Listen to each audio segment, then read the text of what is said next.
전국적으로 산발적인 집단 감염이 이어지면서 신규 확진자가 다시 400명대로 올라서는 등 봄철 추가 확산에 대한 우려가 커지고 있습니다. 특히 최근 방역 수칙에 대한 경각심이 느슨해진 틈을 타서 수도권 지역을 중심으로 확산세가 커지고 있는데요. 자세한 이야기 백순영 가톨릭대 의대 명예교수 모시고 이야기 나눠보겠습니다. 어서 오십시오. 예, 안녕하세요. 네. 자, 어제 코로나19 신규 확진자가 418명, 하루 만에 다시 400명대로 올라왔습니다. 400명 안팎에서 좀처럼 추세가 꺾이지 않고 정체가 계속 길어지고 있는데 현재 상황 어떻게 보고 계십니까? 예, 전일에 398명은 뭐 400명에서 2명 차이니까 주중에는 보통 400명이고 진단 검수가 줄어드는 주말에는 300명대 수준이 아마 계속되고 있습니다. 예. 설 연휴 이후 2월 15일 날 거리두기 단계가 완화됐는데 또 개학을 했고 또 봄이 되었습니다. 그래서 시민들의 이동량은 늘어나고 있지만 사실 그 이후로 완화된 이후로도 환자 수의 증가는 보이지 않고 있지만 그렇다고 해서 감소하고 있는 추세도 아니기 때문에 정책이라고는 볼 수가 있는 것이죠. 예. 다음 주가 지나면 거리두기 단계도 다시 바꿔야 되는데 이거 아마 방역 당국의 고심도 깊어질 것으로 보입니다. 예. 자, 이런 가운데 수도권에서의 그 확진자 비중도 계속 커지고 있습니다. 지난주가 75%였는데 이번 주는 80%에 육박하고 있거든요. 자, 수도권의 확산세, 최근 거리두기 완화 이후에 시민들의 경각심이 좀 느슨해진 탓도 있을까요? 예, 그런 탓도 있어 보입니다. 지금 이 3차 유행이 지금 끝자락에 있기 때문에 아직 끝나지를 않았고요. 예. 오늘만 해도 317명이 수도권에서 발생해서 국내 발생의 78.5%를 차지하고 있습니다. 점점 높아지고 있다는 의미는 사실은 비수도권은 상당히 안정적이라고 볼 수는 있는 것이죠. 하지만 이 무증상 감염의 연결고리가 끊어지지 않고 있다고 볼 수 있는 것이 오늘도 이 서울 수도권에 있어서의 선별진료소, 임시선별진료소에서의 확진자가 75명이나 나오고 있거든요. 이 수준이 떨어지고 있지 않다는 것은 서울 수도권에 있어서는 아직도 지역사회에 무증상 감염자가 상당히 많이 남아있다. 이들의 N차 감염의 고리가 끊어지지 않고 있다는 것을 뜻하는 것이기 때문에 예. 이런 산발적인 집단 발생이 언제 어디서든지 대규모 집단 발생으로 발전할 가능성이 있는 상황이라 안심할 상황이 아닌 것이라고 보입니다. 예. 이런 가운데 또 시민들의 그 경각심이 느슨해진 어떤 그 모습들도 계속 포착이 되고 있는데 날씨가 따뜻해지면서 유흥가에서 인파가 크게 몰리고 있습니다. 자, 일부는 방역 수칙도 나몰라라 하는 바람에 단속도 쉽지 않다고 하는데 지금 코로나19 확산의 큰 위험 요인이라고 볼 수 있잖아요. 그렇죠. 어떻게 대응해야 예, 할까요? 우리들이 그 자발적으로 방역 수칙을 지키는 것이 굉장히 중요한 것인데 지금도 수도권의 경우에 있어서는 2단계이고 5인 이상 모임 금지가 되어 있는 상황입니다. 물론 가족은 제외되어 있지만요. 그렇지만 이 강력한 방역 수칙이 너무 길어지다 보니까 결국은 해이해지고 예. 또 방역 수칙을 잘 무시하는 이런 상황이 계속 이어지고 있는데 또 다른 하나는 지금 백신 접종이 시작되면서 한 일주일이 지났는데 이게 백신 접종이라는 것이 시간이 지남에 따라서 면역이 생기긴 하지만 지금은 초기 단계이기 때문에 뭐 아직 안심할 상황이 전혀 아닌데도 불구하고 이 막연한 기대감이 생기면서 또한 이 방역에 대한 해이가 생길 수밖에 없는 상황이죠. 예. 결국은 19세에서 64세까지의 일반적인 접종이 되려면은 우리 계획대로 보면 7월 이후에나 돼야 되는 것인데 여름이 다 지나기 전까지는 우리가 방역 수칙을 잘 지키고 개인위생 수칙을 지키는 것만이 방역이라고 할 수가 있고 이 기간 동안에 대규모 집단 발생이 일어나면서 통제가 불가능한 상황이 된다면은 이런 예방접종 자체가 좀 원활히 이루어지지 않을 가능성이 높기 때문에 아주 주의해야 될 시기라고 봅니다. 예, 절대 방심해서는 안 되겠습니다. 수도권에서는 특히 공장이나 사업장을 중심으로 확산세가 이어지고 있습니다. 충북에서도 다시 외국인 노동자의 집단 감염이 발생했는데 이 외국인 노동자와 관련된 집단 감염 왜 이렇게 계속 나오는 건가요? 그렇죠. 최근에 이 발생 양상을 보면은 이 소규모 사업장들, 영세 사업장들에서 외국인이 일을 하면서 이 감염이 되고 다른 지역까지 전파되는 이런 양상을 보이고 있는데요. 이들 외국인 집단 발생의 원인이라고 보면 주거 환경이라든지 작업 환경이 굉장히 열악하고 또 의료 체제에 들어오기가 상당히 어려운 부분들이 많이 있어서 결국은 증상이 있는 환자라 할지라도 바로 파악하기가 어렵고 여기서 N차 감염이 일어나는 즉 동료들 사이에서 무증상 감염이 일어나면서 우리 지역사회까지도 N차 감염이 일어날 수 있는 가능성이 있어서 굉장히 우려가 되는 상황일 수가 있죠. 예. 자, 정부도 이런 상황을 심각하게 보고 대책을 강화하겠다고 밝혔는데요. 오늘 중앙재난안전대책본부 회의에서 나온 권덕철 1차장의 발언 듣고 오겠습니다.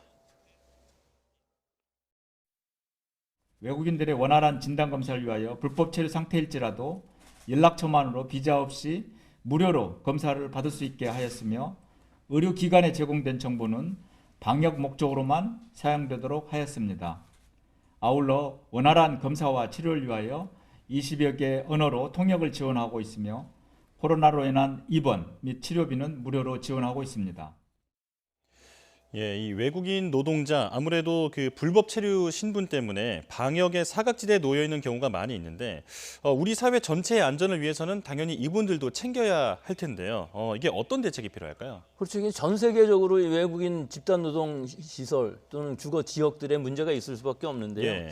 결국은 불법 체류자인 경우에 있어서는 그 신분상의 불리함 때문에 이 바로 진단을 받을 수 없는 부분들이 있죠. 하지만 또 좀 더 생각해 보면은 진단을 받은 다음에 만약에 확진이 됐을 경우에는 생활치료센터에 가든지 병원에 가서 치료를 받게 되는데 이 치료를 다 받은 후에 자기가 강제 퇴거당할 신분상의 위험이 굉장히 있다고 생각을 하기 예. 때문에 증상이 좀 심해진다 할지라도 결국은 음성으로 피해 다니게 되는 상황이 될 수밖에 없기 때문에 이 부분을 얼마나 더 신뢰성을 가질 수 있을 만큼 우리 방역 당국에서 이들을 믿게 해줄 수 있느냐는 아주 특단의 대책이 필요한 상황이죠. 지금 말로만 얘기해서 신뢰하라 하는 것보다는 실제로 그런 경우들이 있으면서 진료 다 받고 치료받고 퇴거되지 않는 상황들이 나와야만 그 입소문으로 퍼지게 되는데 지금 상황을 보면 아직까지는 불진하고 있기 때문에 사각 지역에 아직도 놓여 있는 것으로 보입니다. 예.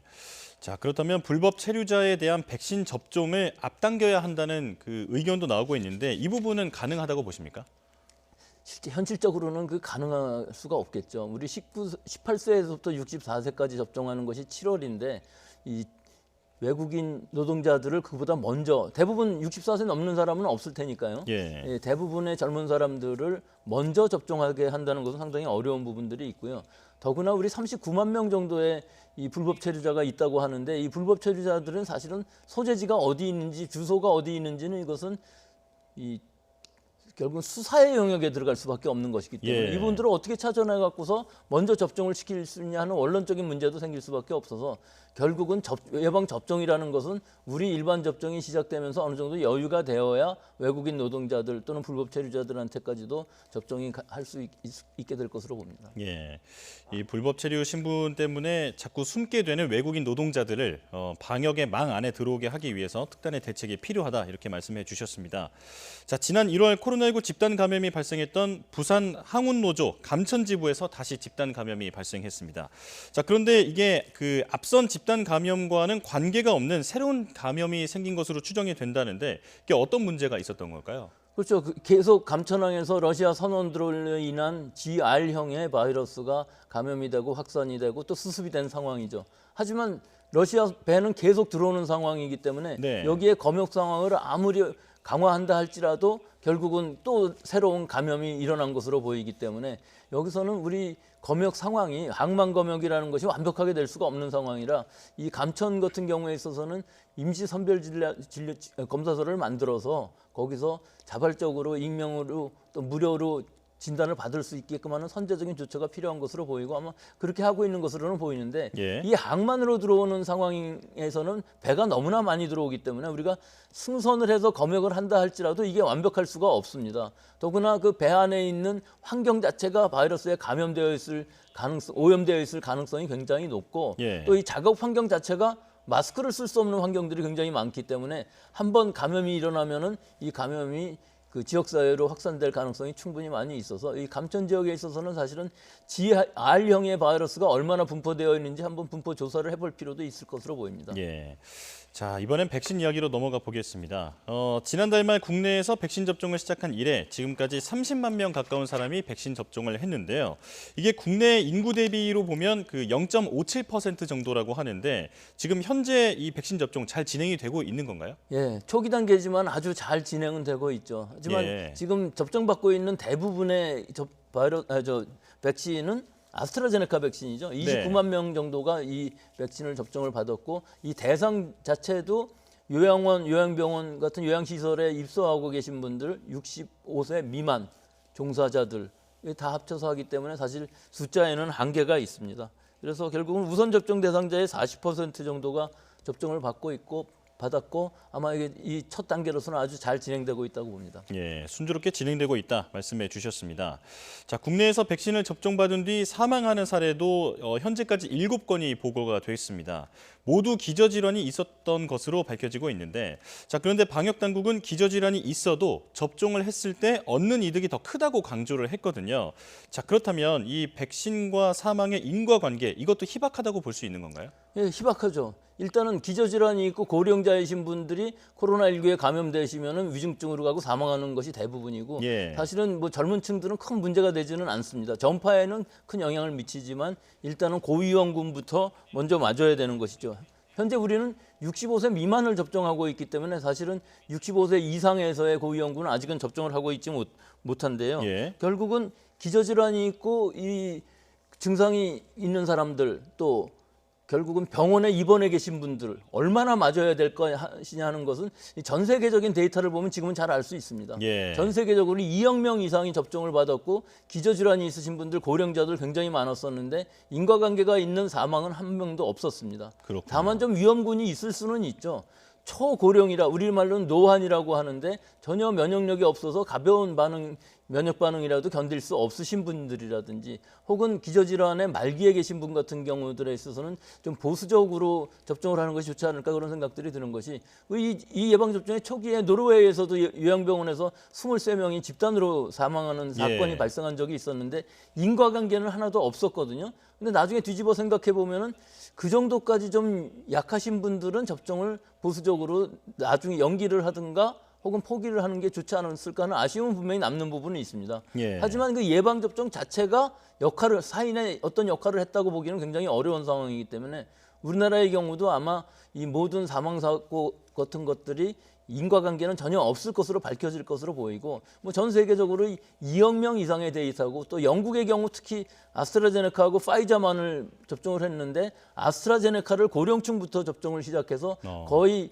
문제 없이 이루어졌고 사망 사고가 402건 나왔지만 이분들은 자연적인 사망으로 인과관계가 없는 사망으로 밝혀졌기 때문에 이 모든 사망 사례들이 지금으로 봐서는 인과관계가 있는 즉 이 백신이 어떤 역할을 했다고 보기는 굉장히 어려운 상황이라고 볼 수 있습니다. 예.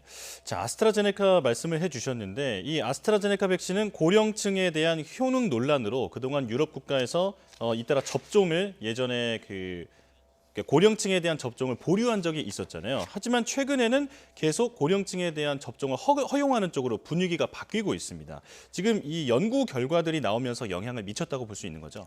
대표적으로 독일에서 이 부분을 이슈화했고 예. 독일에서 65세 이상을 안 맞는 것으로 했었는데 다 바꿨습니다. 지금 독일이나 스웨덴, 오스트리아 전부 65세 이상 접종하는 것으로 했고 프랑스만 다만 74세까지로 했는데 이 전체적인 상황을 보면은 임상 3상에서의 이 아스트라제네카의 고령층 65세 이상에서의 통계적인 유의차가 예방 효과가 없었다 하는 것이지 예방 효과가 실제로 없다는 것은 아니거든요. 예.